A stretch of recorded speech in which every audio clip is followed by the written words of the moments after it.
Olá, seja bem-vindo à EBT, a Escola Bíblica de Treinamento da Oitava Igreja Presbiteriana de BH, Belo Horizonte. Seja bem-vindo porque nós queremos caminhar juntos. Se você já começou essa jornada conosco nesse tema Jesus, o homem que mudou a história da humanidade, você já está inserido nesse tema, já começou a ver com a gente a questão da historicidade, a questão dos manuscritos que a gente viu na primeira aula, e hoje nós vamos entrar um pouco nesse contexto, o ambiente da Palestina da época de Jesus. Um material muito rico, espero que abençoe muito a sua vida. Então, se você não assistiu ainda o primeiro vídeo, depois desse você volta lá no nosso canal e assista a primeira aula e acompanhe conosco. Se você tem dúvidas, se você gostaria de fazer algum comentário, escreva no chat, escreva nos comentários do vídeo. Nós vamos ter a alegria de poder responder, de acompanhar com você também, ok? Um grande abraço e agora o que eu quero é convidar você a entrar aí nessa jornada Jesus, o homem que mudou a história da humanidade. Começamos contextualizando um pouco a questão da historicidade do Novo Testamento, especialmente dos 4 evangelhos, lá na primeira aula, e hoje nós queremos falar um pouquinho sobre esse contexto do Novo Testamento em si, o ambiente, onde que Jesus nasceu, onde que ele viveu, quais as pessoas à sua volta. Se nós queremos aprender, estudar um pouquinho sobre a pessoa de Jesus, nós temos que entender esse contexto dele, para entender um pouco quem ele era, por que que ele falou aquilo que ele falou, e assim a gente, através desse ambiente mais claro, ambiente com um colorido maior, a gente mergulhar e conseguir absorver melhor aquilo que ele ensinou e a gente conseguir caminhar mais perto dele, ok? Então vamos lá, quero te convidar a já entrar nesse tema e pensar um pouquinho onde é que Jesus viveu, onde é que você nasceu. Você já reparou que você conhece gírias, você conhece histórias, você conhece episódios da história do lugar onde você nasceu, seja numa cidade grande, seja numa cidade interior, seja em outro estado, às vezes o seu sotaque denuncia de onde você é. Jesus nasceu num lugar onde uma cultura era rica, cheia de detalhes, e ele transitou entre lugares diferentes, com povos diferentes. E ao entendermos um pouco disso, vamos entender melhor quem era Jesus também. Bom, ele nasceu e viveu nesse lugar que hoje nós chamamos de Palestina, mas esse é um termo que foi usado um pouco mais para frente. Naquela época, não se chamava Palestina. Essa é uma pequena região, hoje chamado Estado de Israel, e ali as suas redondezas. Naquela época, era uma região ocupada pelo Império Romano, pelos romanos. Era uma região bem pequena e subdividida em questão de governos, influências, tinha vários tipos de influência. Quando a gente fala pequeno, nós estamos falando disso aí, olha, se você considerar a região toda, entre Judéia, Galiléia, Samaria, Pérea, essas regiões, a gente está falando de uma área que entre norte e sul, algo como 170 quilômetros por 80 quilômetros de leste a oeste. O formato é mais ou menos parecido com o formato do estado do Espírito Santo, ele é comprido, com uma costa marítima.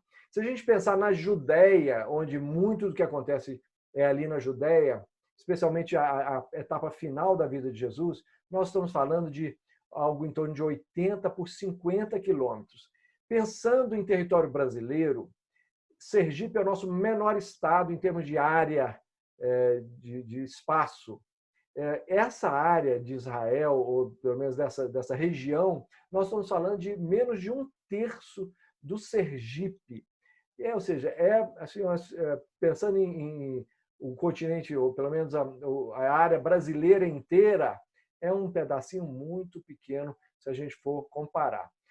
Herodes, o Grande, que era o governador dessa época, quando Jesus nasce, ele, por causa dos ciúmes e a briga por causa do poder dele, essa divisão, esse espaço pequeno de terra acabou se subdividindo mais ainda. E aí a gente tem esses termos, Judéia, Galiléia, com regiões um pouco diferentes umas das outras, com governos também diferentes uns dos outros. Quais as características dessa região em termos de geografia? Bom, é uma região árida. Até hoje, ela não chega a ser um deserto, mas se a gente for pensar em termos de Brasil, o que tem mais parecido com o Brasil em relação àquela terra de Israel? Talvez o mais próximo nosso seja o sertão nordestino, onde a gente tem a Agreste, que tem um pouco mais de...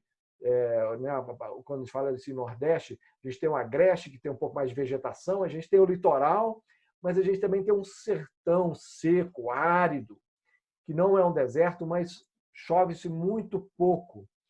Algumas referências que a Bíblia faz de florestas não tem nada a ver com a nossa floresta amazônica, a Mata Atlântica. A água é pouca e, por causa disso, as árvores são poucas, mesmo quando se tem mais vegetação. Hoje, Israel desenvolveu uma tecnologia de irrigação que revolucionou a agricultura da região. Mas naqueles dias não existia essa tecnologia. Então, cultivava-se com muita luta e, por causa disso, havia muita luta em relação à água. Quem conseguisse conquistar os lugares que têm boas fontes de água, já saía na frente e aí já conseguia trabalhar a questão da produção. E o Império Romano se valia dessa produção, especialmente na região um pouco mais ao norte, quando a gente vai entrando na área da Síria, você tem já terras um pouco mais férteis, chamado crescente fértil. E o Império Romano se valia dessa produção agrícola dali para abastecer algumas regiões do seu império. Esse é o mapa, vimos isso na primeira aula, mas focamos um pouquinho mais na questão da Galileia, e eu queria mostrar para vocês algumas outras coisas. Por exemplo, a gente tem a região costeira, mais plana, e cidades importantes, por exemplo, Cesareia Marítima, é uma cidade muito importante, helenizada, Jope, a gente vai ver Jope já em Atos dos Apóstolos. A gente vimos na semana passada, na primeira aula, a região da Galileia, com um pouco mais de cuidado, mas essa região aqui é uma região montanhosa onde está Jerusalém. Jerusalém está aqui, você tem Belém, onde nasce Jesus. Aqui, já na Galileia, Jesus cresce em Nazaré e é conhecido como Jesus o Nazareno, porque ali foi onde cresceu e a sua família se estabelece ali. A gente tem aqui regiões como Samaria, o Poço de Jacó, onde Jesus conversa com a samaritana. E é interessante porque quando Jesus vai aqui de Jerusalém para Galileia, ele diz que era necessário que ele passasse por Samaria. Mas é interessante porque a maioria dos judeus, quando ia para Galileia, eles iam por baixo, indo aqui por esse caminho azul, pelo Vale do Jordão. Mas Jesus resolve, mesmo sendo judeu, passar por Samaria. Isso não era uma coisa comum dos judeus fazer isso. Mas ele faz porque, com certeza, ele já tinha planos de encontrar com aquela mulher e ministrar e trazer salvação aos samaritanos já naquela época. A gente tem aqui o Mar Morto, ou chamado também de Mar Salgado, região da Pérea, Gerasa, Decápolis, essa região aqui das chamadas 10 cidades, região bem helenizada, e essas cidades elas são importantes também para a economia da época. Até hoje, se você visitar Síria e Jordânia, você tem como visitar vários desses sítios arqueológicos. É muito interessante. Então, se uma pessoa quisesse atravessar aqui do Rio de Jordão e chegar até o mar, era possível fazer isso sem grandes dificuldades, mas teria que passar pela região montanhosa aí da região de Jerusalém, por aí vai. Então, só para a gente ter uma ideia um pouco de como era a geografia da época, e essa geografia, as viagens que Jesus vai fazer durante esse período todo, rodando essas cidades. Bom, população, quem é que habitava ali naquele local? Aquela região era muito habitada, era densamente habitada, eram pequenos vilarejos e muito próximos uns dos outros, ainda que não houvesse grandes cidades, e tinham algumas cidades importantes, mas nada comparado com outras cidades do Império Romano. E viajar entre essas cidades não era uma coisa simples. Por quê? Havia animais selvagens, bandidos nas estradas. Então, quando Jesus conta a parábola do bom samaritano, ele está falando de alguém que foi roubado, espancado ao viajar pela estrada. Isso era uma coisa comum na época e viajar era sempre um perigo. Nós estamos falando de cerca de 500 mil a 1 milhão de pessoas nessa região. E, por causa disso, Judéia, Samaria e Galiléia eram das regiões mais populosas do Império Romano. Era um lugar assim, muito bem populoso e, por causa disso, a concentração de pessoas também, o comércio era muito intenso. É interessante que a gente acha que ali era só judeus que viviam, mas metade do povo ali era de romanos. Por quê? A gente sabe disso. Romanos, gregos e outros gentios. Havia uma influência forte do helenismo. E alguns estudos, por exemplo, estudaram-se as tumbas, as inscrições nas tumbas daquela época. E o que os estudiosos concluem é o seguinte: 50% das inscrições nas tumbas eram inscrições em grego ou em latim. Geralmente, quando uma pessoa ia ser enterrada, a família fazia as inscrições na sua tumba de acordo com a língua materna da família.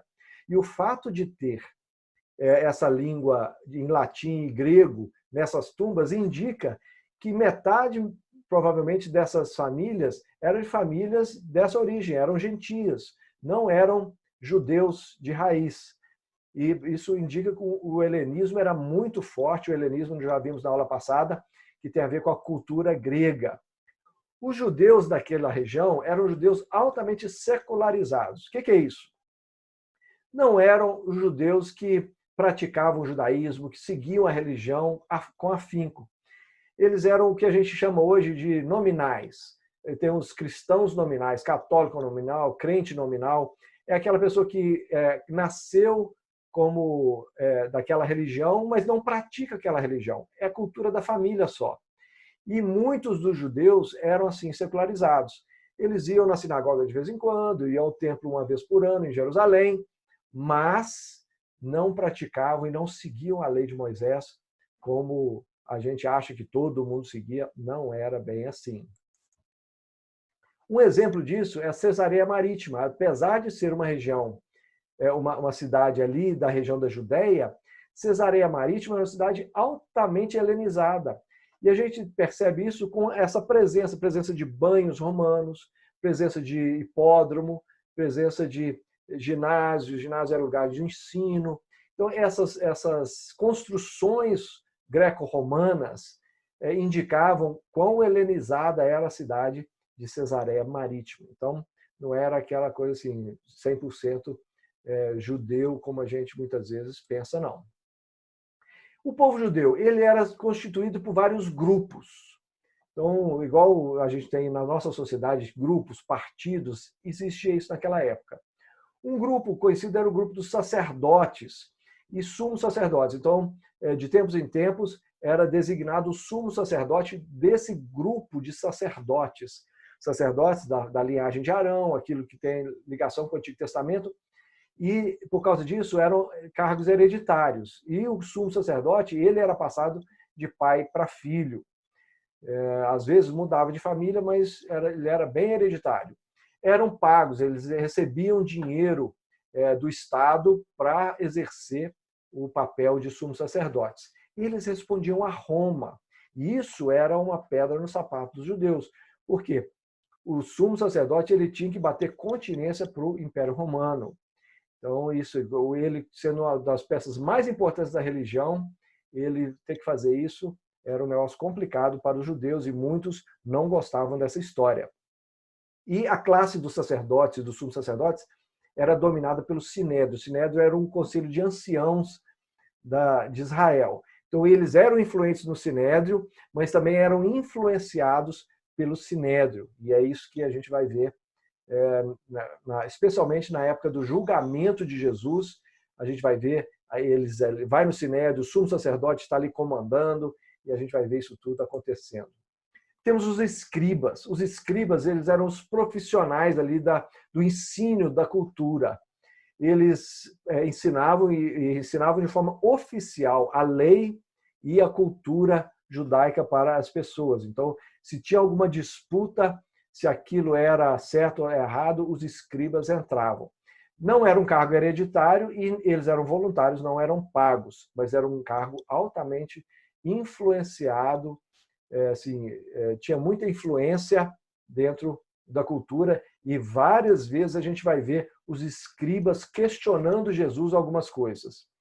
Eles não estão em todos os lugares, como a gente vai ver os fariseus, mas eles estão constantemente presentes. Diferente dos sacerdotes e do sumo sacerdote, que é um sumo sacerdote, no caso de Jesus tinha dois, porque eles estavam ali provavelmente passando o ministério de um para o outro, mas eles não estavam em todos os lugares, os escribas não. Esses escribas estavam bem mais presentes, mas não tanto quanto os fariseus.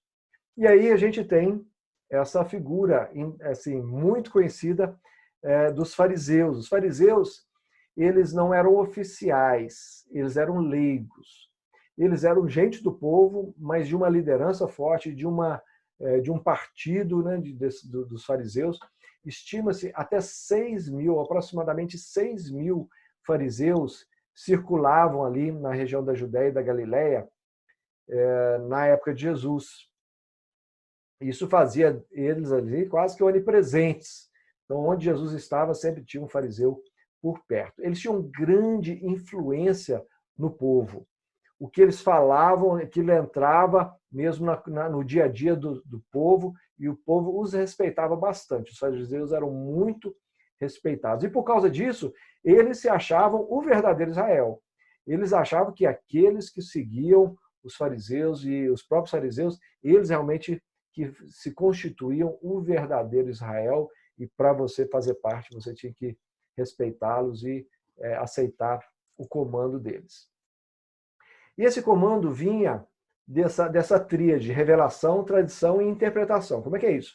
Eles entendiam a revelação das Escrituras, mas eles também falavam que a tradição rabínica ela tinha que ser respeitada, porque essa tradição rabínica trazia uma correta interpretação das Escrituras. E aí essa soma de revelação, mais tradição, mais interpretação, dava a eles uma resposta para qualquer situação da vida. Então, se a pessoa tinha uma questão que ela não sabia o que fazer, se não estava escrito explicitamente na Torá, iam até os fariseus, e os fariseus iriam trazer aquela resposta: olha, é isso que tem que ser feito, é isso que a gente tem de resposta para você. Então, eles tinham rumo para toda e qualquer situação. Eles aparentavam ser esses zelosos, religiosos, ortodoxos da época, ou seja, eles tinham zelo pela vida pura, eles eram religiosos, eles eram ortodoxos, e eles faziam questão de aparentar isso. Então, filactérios, tinha várias, a vestimenta deles toda já colocava isso assim bem em disposição, mostrava bastante que na própria vestimenta já mostrava o quão zelosos eles eram com a religião judaica. E eles eram resistentes ao sincretismo, ou seja, a mistura da cultura e da religião judaica com a helenização e outras coisas. Eles eram muito resistentes a isso. E com isso eles frearam essa questão da perda da cultura judaica. Eles foram muito importantes nessa época para manter a cultura judaica. Eles insistiam que eles tinham a correta interpretação da lei de Moisés. E aí eles vão rivalizar com outro grupo que a gente vai ver, que é dos saduceus. Cada um vai achar que tem a sua própria interpretação. E os fariseus eles vão ter os escritos dos rabis, dos rabinos, a Mishnah e outros escritos que vão trazer esse corpo, que, por exemplo, o que se pode fazer no sábado. Eles tinham N leis que não estavam lá na lei de Moisés para indicar o que pode, o que especialmente não pode fazer no sábado. O que eles criam? O que os fariseus criam? Bom, em primeiro lugar, eles tinham umas crenças muito legais, muito bíblicas mesmo. Primeiro, que Deus é o controlador de toda a história. Ele intervém na história. Deus conduz a história, mas o homem é responsável por seus atos. Então, o homem ele se coloca responsável por as escolhas que ele faz. Então, parece bastante a nossa linha calvinista, né? O ensino de Calvino. Então, Deus é o Deus controlador da história, mas o homem é responsável. Eles criam que a alma não perecia depois da morte, ou seja, há vida após a morte. E o destino, que vida vai ser essa depois da morte, está ligado ao tipo de vida que a pessoa tem ou teve, né? Eles acreditavam na ressurreição dos mortos, ou seja, que vai chegar um dia que o Senhor vai culminar todas as coisas, que os mortos ressurgiriam para uma nova vida. E seria o fim dessa era e o início de outra era. E aí eles vão rivalizar com os saduceus. Os saduceus não criam nisso. Os saduceus criam que morreu, morreu, acabou, acabou. E é interessante porque tem um episódio lá em Atos, quando Paulo é detido e ele é levado perante as autoridades, e ali tinha fariseus e tinha saduceus. E Paulo, muito esperto, muito inteligente, conhecedor das brigas entre esses dois grupos, ele vai lançar uma frase, diz assim, olha, eu estou preso aqui por causa da ressurreição dos mortos, porque eu creio e eu prego a ressurreição dos mortos. Ele estava falando de Jesus, né? Mas ele lança isso assim no ambiente, e aí começa os fariseus querendo defender o que ele tinha falado e os saduceus querendo negar. E aí começa uma briga entre fariseus e saduceus por causa disso. E aí ele sai do foco ali das acusações. Então foi uma jogada bem estratégica de Paulo, conhecedor que ele era dessas tensões entre fariseus e saduceus. Eles tinham o ideal de vida bem simples, eles defendiam isso. Então, isso também vai fazer uma contrapartida à vida dos saduceus. Os saduceus eram ligados à aristocracia e os fariseus ao povão. Então, eles vão defender o lado deles como povo de ter esse ideal de vida simples. Eles tinham essa capacidade humana em alta consideração, ou seja, você tem que escolher que caminho você quer. E Deus te dá capacitação para isso. Então, essa ideia dos dois caminhos, que o próprio Jesus vai falar, do caminho estreito que leva à salvação e o largo que leva para a perdição, já era um ensino rabínico anterior. Jesus não criou isso, já existiam textos rabínicos que falavam desses dois caminhos. Jesus vai enfatizar isso mais ainda e vai mostrar que ele é o caminho, que ele vai dizer, eu sou o caminho, eu sou a verdade, eu sou a vida. Então, entre esses dois caminhos que são ensinados, eu quero mostrar para vocês qual que é o bom caminho, sou eu mesmo. Então, essa é a ideia, e nisso os fariseus também acreditavam. Eles também acreditavam que a fé e a obediência à lei estavam intimamente ligados. Então, se você quer crer, você tem que obedecer. Se você quer obedecer, você tem que crer. E essas duas coisas estão ligadas. Então, você vê que o problema dos fariseus, e Jesus vai falar isso, o problema dos fariseus não era a crença deles era boa. O problema era a prática deles. Então, Jesus mesmo vai criticar isso, falando assim, olha, vocês ensinam, mas vocês mesmos não fazem. Né? Então, essa é a característica forte dos fariseus. Mas tinha também os saduceus. Os saduceus eram um grupo também importantíssimo nessa época, e os dois vão se unir para causar a morte de Jesus, mas eles não eram muito unidos, não. Os saduceus, eles defendem a autoridade bíblica única, sem tradição oral. Então, eles rejeitavam aquelas tradições orais e as interpretações, não só orais, mas escritas dos rabinos, dos fariseus. E eles falavam que a interpretação correta era a interpretação deles, que era a interpretação pura, que era a interpretação só da palavra, sem mais nada em volta. Só que eles eram contra essa questão do sobrenatural. Eles não criam no Deus que conduzia a história. Para eles tinham uma ideia mais deísta, que a gente chama hoje em dia, né? Que é, Deus criou tudo e agora o homem que se vire. Deus está lá sentado no céu, não está nem aí mais para nós. E o homem é o agente do seu próprio destino. Então, esse era o que os saduceus acreditavam. Em teoria, eles eram até mais rigorosos que os fariseus em termos da justiça da lei.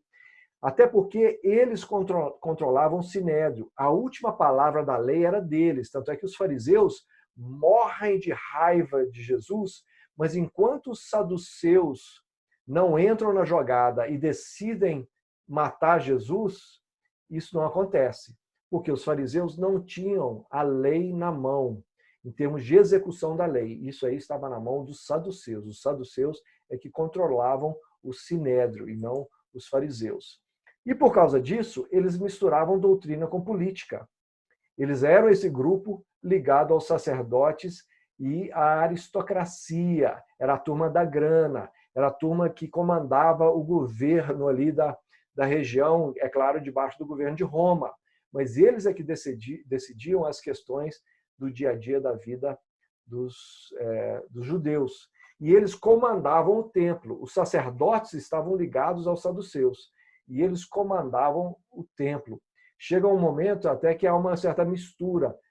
Não se sabe exatamente se é 100% isso, mas fala-se na Bíblia também dos herodianos, ou seja, do partido de Herodes. Então, alguns acham que isso é um grupo aí também ligado aos saduceus.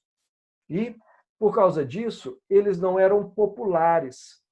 Eles eram impopulares especialmente com os anti-romanos, aqueles que queriam libertar o país de Roma e voltar a ter autonomia. E aí, especialmente os zelotes. Os zelotes, eles são esse partido que é anti-romano, e esses zelotes eles vão ficar bronqueados com os saduceus, porque os saduceus acabavam comendo no prato dos romanos, vamos dizer assim. Temos também um outro grupo que não aparece explicitamente nos evangelhos e nem nas cartas do Novo Testamento, mas eles estão lá e a gente sabe por causa da história. São os essênios. Eles são conhecidos mais por causa dos rolos do Mar Morto, os rolos de Qumran. Eles eram separatistas também, mas eles não eram tão violentos quanto os zelotes. A questão deles mais era a separação ritual, através da pureza ritual. E eles prezavam a vida em comunidade. E eles vão trabalhar isso, essa comunidade, e os escritos de Qumran vão falar um pouco do como é que era essa vida lá. E a gente vai conhecer um pouco mais dessa época através desses escritos. Agora, tem um grupo que aparece lá, e bastante até, que é o grupo dos zelotes. Era um movimento mais político do que partidário. Não existia lá um lugar onde oficialmente eles se reuniam, até porque, por serem contra Roma, eles também não poderiam se organizar como um partido. Então, era mais um movimento político do que qualquer outra coisa. Eles eram radicais, e os mais radicais defendiam um levante contra Roma, pegar em armas para se libertar de Roma. E dentro desses radicais, a gente conhece os sicários. Os sicários, essa palavra sicário vem de uma palavra que é sicari, que significa adaga, faca. E os sicários, eles eram os assassinos desse grupo. Que assassinos eram esses? Eles andavam com adagas escondidas dentro das suas roupas, da manga da túnica, e eles, às vezes, quando tinham um lugar onde uma aglomeração grande, às vezes nas grandes festas, eles chegavam, quando eles identificavam um romano ou um judeu que apoiava os romanos, muitas vezes eles chegavam, encostavam nessa pessoa, e quando ninguém percebia, eles pegavam aquela adaga e enfiavam na pessoa, matavam aquela pessoa, enfiava a adaga e saía sem ninguém perceber, escondia já a adaga e saíam rapidinho dali, enquanto a pessoa estava gritando por socorro, e assim eles matavam aqueles que eram ligados a Roma ou os próprios romanos. Por causa disso, os sicários e os zelotes, eles são perseguidos, eles são os judeus, os romanos, perdão, ficam de olho neles, e até hoje o nome sicário é usado muitas vezes para esse assassino de aluguel, né, que já é uma modificação do termo, mas naquela época os sicários surgem como os zelotes mais radicais que matam os romanos e os seus apoiadores. Mas tem também o governo de Roma. Alguns personagens que são muito interessantes, e aí a história dos evangelhos vai se misturando com a história do Império Romano, e inclusive os registros do Império Romano. Bom, a gente tem, para começar nessa linha do tempo, Herodes o Grande. Tem alguns Herodes registrados aí no Novo Testamento. Ao longo aí do tempo, tem mais de um Herodes. Esse Herodes é o que reinava na Judéia quando Jesus nasceu. E Jesus, ele nasce, e aí tem essa perseguição de Herodes, né, para tentar matá-lo. E é interessante, porque quando a gente olha o que Flávio Josefo escreveu sobre Herodes o Grande, ele era um cara fera, mas muito fera. Ele era atleta, guerreiro, político, um grande orador. Ele, quando ele ia sair para uma batalha, ele fazia preleções, igual o jogo de futebol, o técnico faz preleções para os jogadores, ele fazia preleções que eram conhecidas, preleções que inflamavam seus exércitos, eles partiam para a luta.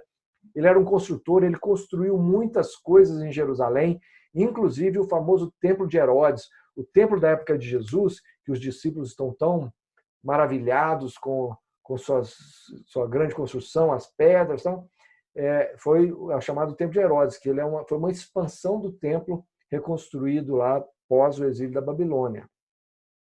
Só que ele também era muito mal, violento. Ele, no final da sua vida, diz Flávio Josefo que ele mandou matar a mulher, na verdade, a preferida das suas mulheres, a que ele mais gostava, ele mandou matar, e depois mandou matar 3 de seus filhos, temendo que eles puxassem o tapete dele, que eles, de alguma forma, o fizessem, tirassem ele do trono, o matassem. E tem um episódio que ele, já pertinho do final da sua vida, ele, com medo também de ser assassinado, ele manda trancar vários nobres, os principais nobres lá da região da Judéia, de Jerusalém, e aí ele disse o seguinte: olha, o dia que eu morrer, meus soldados vão matar todos esses nobres. E aí ele faz 2 coisas. Assim, ele evita que esses nobres conspirem a morte dele, porque eles sabem que o dia que ele morrer, esses nobres vão morrer também. E ele falou o seguinte: eu quero que todo mundo em Jerusalém chore a minha morte, ainda que seja pela morte de outra pessoa.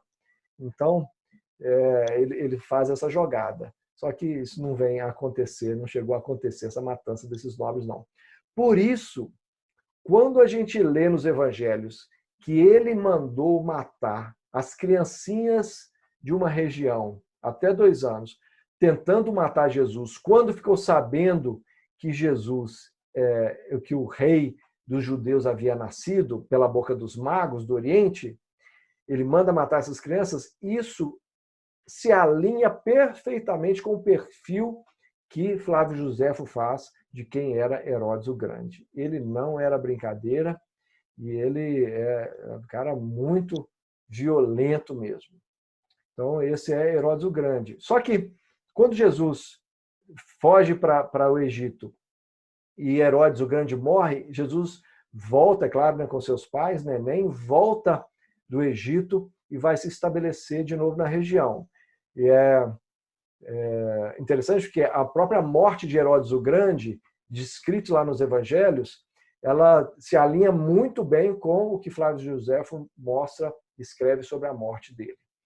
Herodes Antipas era o Herodes que agora vai aparecer na época do Novo Testamento, do ministério de João e de Jesus. Ele vai governar a Galileia e a Pérea.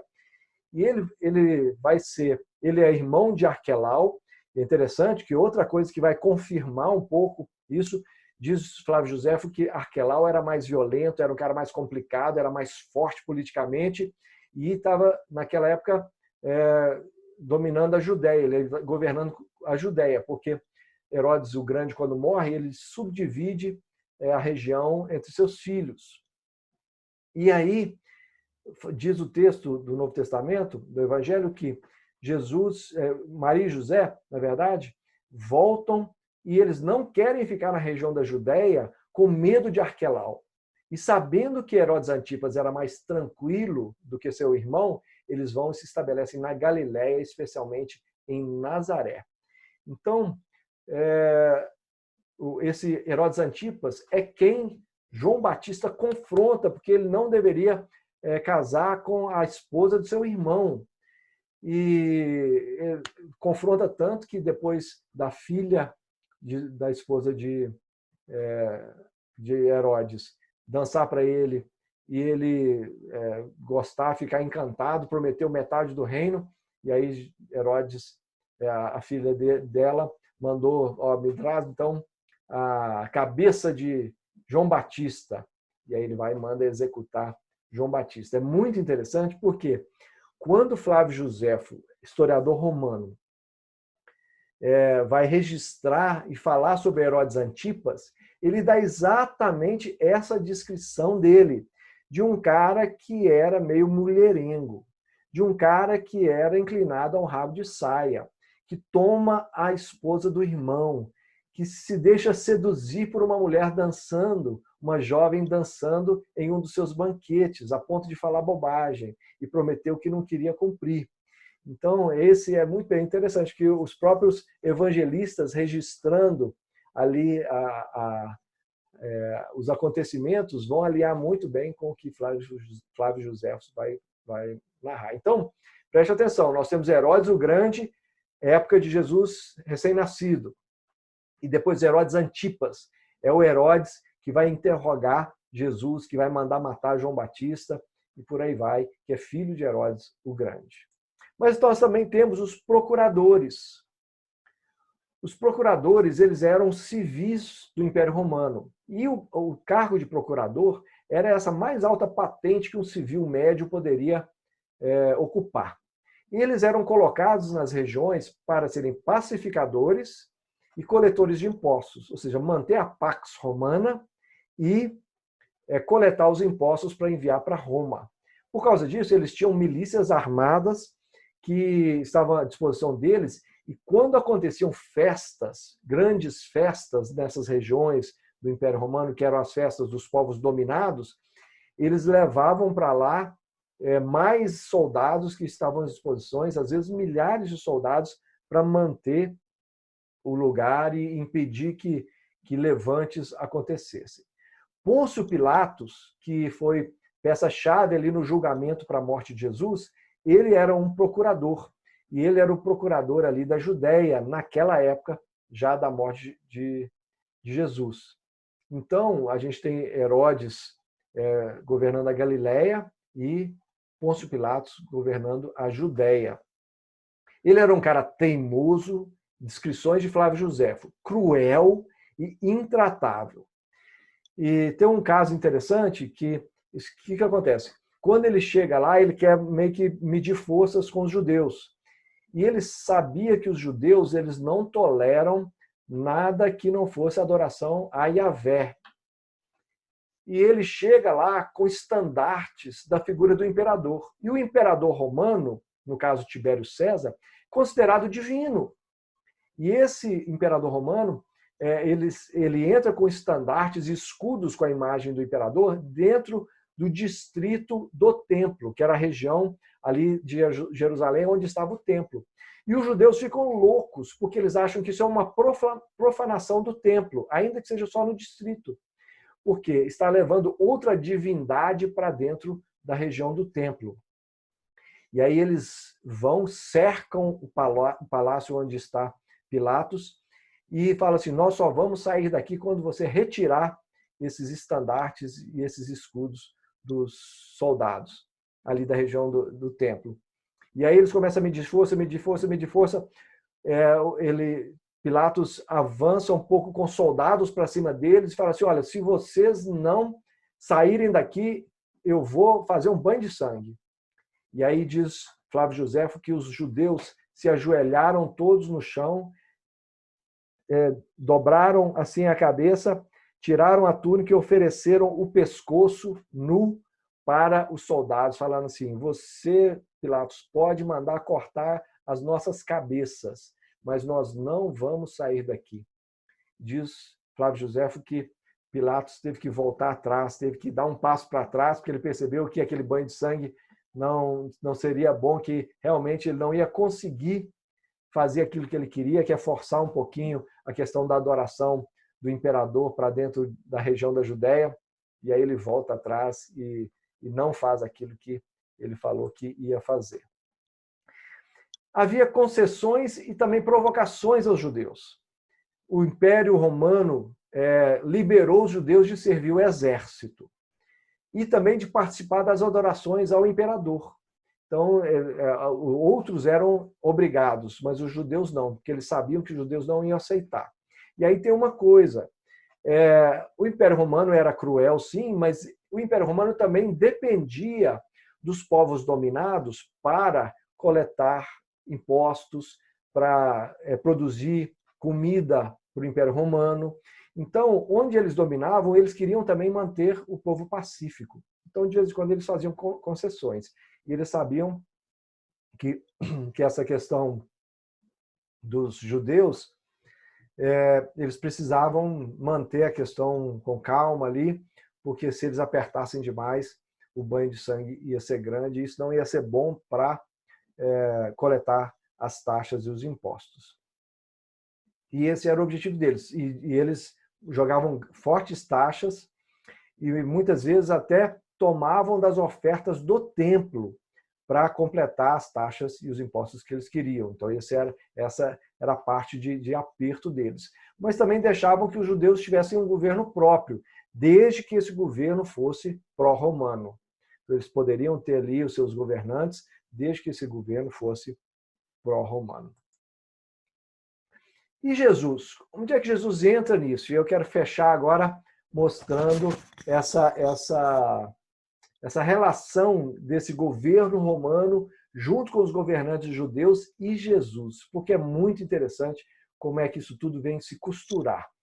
Tudo vem se unir ali na execução de Jesus durante a Páscoa. A gente tem a figura dos governantes romanos, a gente tem a figura dos governantes judeus e a gente tem Jesus, que a gente sabe que, na verdade, estava governando tudo. A gente tinha que os governantes romanos sempre se faziam presentes nas festas importantes dos seus governados. Isso não era para prestar homenagem, isso era para mostrar força e para dizer quem é que estava mandando. E eles enviavam tropas para que aquelas tropas mantivessem as coisas calmas e nenhum levante acontecia. Então, quando Jesus é preso, nós estamos falando de um Pilates e de um Herodes que estão ali, com as antenas ligadas, com receio e fazendo de tudo para que durante a Páscoa, que era a festividade mais importante dos judeus, durante aquela Páscoa não acontecesse nada de levante, zelotes, nada disso. Então o pessoal estava ligadaço. As tropas haviam aumentado, eles estavam ali prontos para abafar possíveis revoltas. A acusação contra Jesus foi uma acusação de revolta. Então é isso que está se respirando ali. E os judeus juntam os sacerdotes com os saduceus, com os fariseus, e todos eles se lançam para prender Jesus. Só que eles não podem executar Jesus. Só quem poderia executar Jesus eram os governantes romanos. Aliás, a pena de morte só os romanos poderiam aplicar. Então, qualquer outro tipo de aplicação, aquilo que, por exemplo, foi feito com Estevão, o apedrejamento de Estevão, aquilo era proibido, não se poderia fazer. Eles fizeram, mas não poderia fazer. Só os romanos poderiam executar a pena de morte. E aí o que a gente vê foi o seguinte: eles levam Jesus até os governantes romanos, tanto Pilatos como Herodes. E por que estavam os dois em Jerusalém? Por causa disso, porque era festa. Porque Herodes era lá da Galileia. Por isso que Pilatos, quando fica sabendo que Jesus era galileu, fala assim, não, manda para Herodes. Herodes é que tem que resolver isso. Eles estavam ali na festa, em Jerusalém para a festa. Quando ele chega lá, Herodes o interroga e fica sabendo, não, isso aí não tem nada a ver comigo, isso aí é coisa de vocês. Isso está acontecendo em Jerusalém, a jurisdição é do Pilatos, e manda de volta para Pilatos. Então, tudo acontecendo em meio à festa em Jerusalém. E aí eles começam a pressionar Pilatos. Olha, ele se faz rei dos judeus, mas os judeus têm um rei que é César, e nós só temos um rei, que é o imperador César. Negócio complicadíssimo para o judeu dizer. mas eles fazem isso para manipular Pilatos e colocar Pilatos numa situação complicada. E eles ainda vão colocar mais ainda lenha na fogueira, dizendo assim, olha, se você liberar um cara que é rebelde e se faz rei dos judeus, você não é amigo de César. Então, Pilatos fica numa situação complicada. E essa relação de Pilatos e os judeus, ela concorda com os relatos. Por quê? Os relatos diziam que Pilatos estava ali para ser um agente do Império Romano para acalmar os judeus. Então, o que Flávio Joséfo diz é que no ano 31 depois de Cristo, Tibério César ele vai designar Pilatos para tratar os judeus de forma mais favorável. E ele vai ser o procurador ali. Olha, ajuda eles um pouco, acalma eles um pouco lá, porque os judeus eram muito bravos, vamos dizer assim. Eles não gostavam de estar debaixo de outro governo. E aí, quando Pilatos, para atender os governantes judeus, ele topa trocar Barrabás por Jesus, para que Jesus fosse morto, ainda que ele não achasse culpa nenhuma em Jesus. Então, as autoridades judaicas, é interessante que elas têm até um pouco de expectativa de serem atendidos. Olha, você tem que nos atender, senão você não é amigo de Roma, porque nós somos amigos de Roma. Então, esse jogo político para que Jesus fosse executado. E Barrabás, que é solto no lugar de Jesus, esse Barrabás, muito provavelmente, ele era um rebelde. Diferente dos dois que foram crucificados com Jesus, que eram ladrões, que é possível que fossem rebeldes também, apesar de ser dito que eram ladrões, mas Roma não executava na cruz ladrão pé rapado, ladrão de galinha, vamos dizer assim. Então, provavelmente eram ladrões envolvidos em alguma coisa de sedição, de rebeldia contra Roma, que era o jeito dos romanos executarem os rebeldes, era a crucificação.